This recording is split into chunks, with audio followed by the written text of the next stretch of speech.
pedal, arm, etc. are known as mechanical brake. Various mechanical brakes are internal expanding brake, external contracting brake, or you can say hand brake, and disc brakes.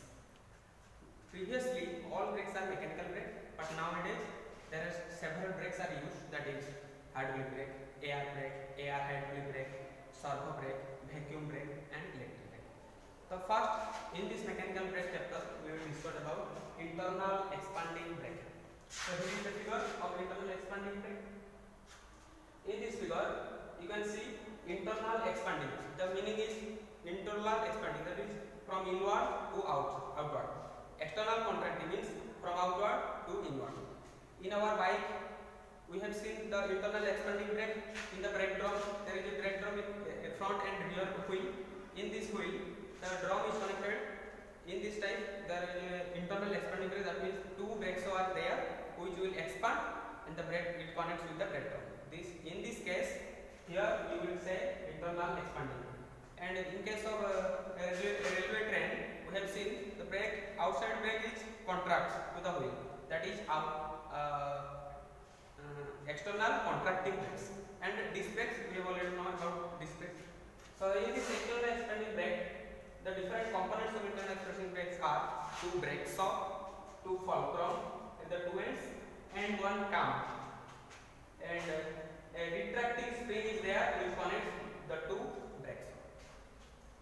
This is the total with the brake drum, and above this, outside of the brake shock, there is a coated lining is there of the frictional surface, friction material, that is called brake lining. This is total part of internal expanding brakes. Then construction. We will go to the construction of internal expanding brakes. It consists of two saws. You can see here S1 and S2. The outer surface of the saw, the one lining is provided of the friction materials, which increases the friction surfaces and reduces the wear and tear of the drum. Then one end of the two saw, there is a fulcrum is provided O1 and O2, which helps to move outward and inward. And other end of the brake saw, one cam is provided.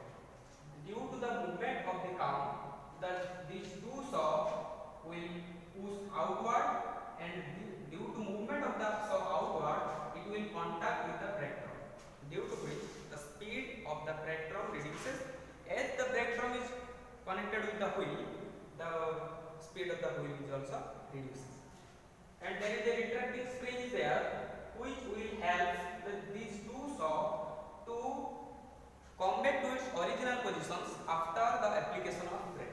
As we know that brake is applied to stop the vehicle. So after the stopping the vehicle, when we next start the vehicle, we have to release the brake pedal. So when the brake pedal released, due to the help of retracting spring, these two saw come to its original position. Okay. Next, we will discuss about working principle.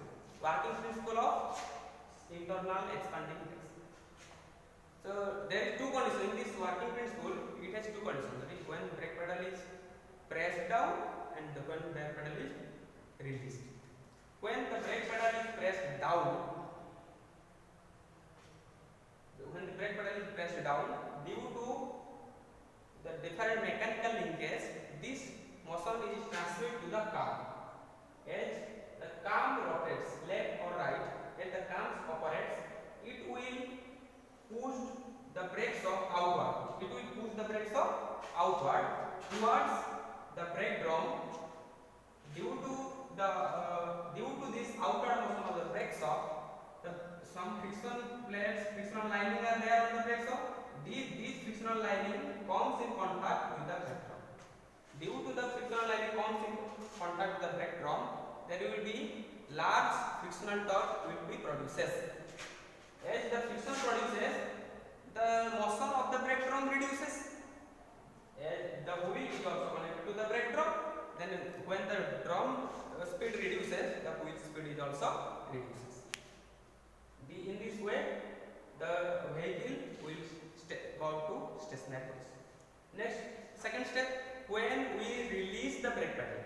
When we release the brake pedal, the pedal moves up. You can see in many vehicles when we release the brake pedal, the pedal moves up. This movement of the pedal up due to the tension in the returning spring. There is spring connection in the pedal. When we release the brake pedal moves up. When the brake pedal moves up and the brake pedal is connected with the cam due to several mechanical linkages.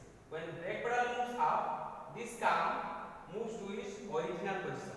Brake pedal above, cam moves to its original position. When cam moves to its original position, these two brakes are, with the help of retracting spring, these two brakes are comes closure or comes to its original position, as they have two fulcrum connected in the one end, so their position will not be changed. Initially, where they were, after application of brake, they are in same positions. Then when this brake pedal release comes to its original position, similarly the brakes will come to original position with the help of retracting spring. This is the total working principle of internal expanding brakes. Next we come to the advantages of internal expanding brake and the disadvantages of internal expanding brakes. So advantages are, it requires less maintenance. Here we can see less number of parts are there. Here we can see less number of parts are there. So if the parts are less, then maintenance is also less. Next, simple in construction. If there is less number of parts, then the construction is not more difficult. So it is simple in construction. Cheaper. Parts are less and it is more cheaper than any other brakes which are available in the market. So it is very cheaper than other brakes. Then produce large braking torque with application of simple actuating torque, actuating force. That means simply you have to press the brake pedal. After the application of brake pedal, this cam function will expand this screw shaft and it will comes in contact with the brake pedal.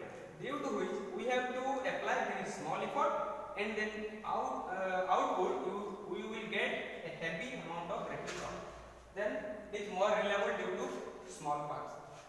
Reliable means it is more, you can have more due to very small parts are there in this brake torque. The disadvantages, everybody has advantages and disadvantages. It has more advantages, but it has some disadvantages also there. That is, it will have poor heat dissipating capacity. That means it will friction means it will produce. So we have to dissipate this heat to overcome this. So, but it will dissipate it, but very less amount. So it has poor heat dissipating capacity. And even the second disadvantage is self-locking due to wear and tear.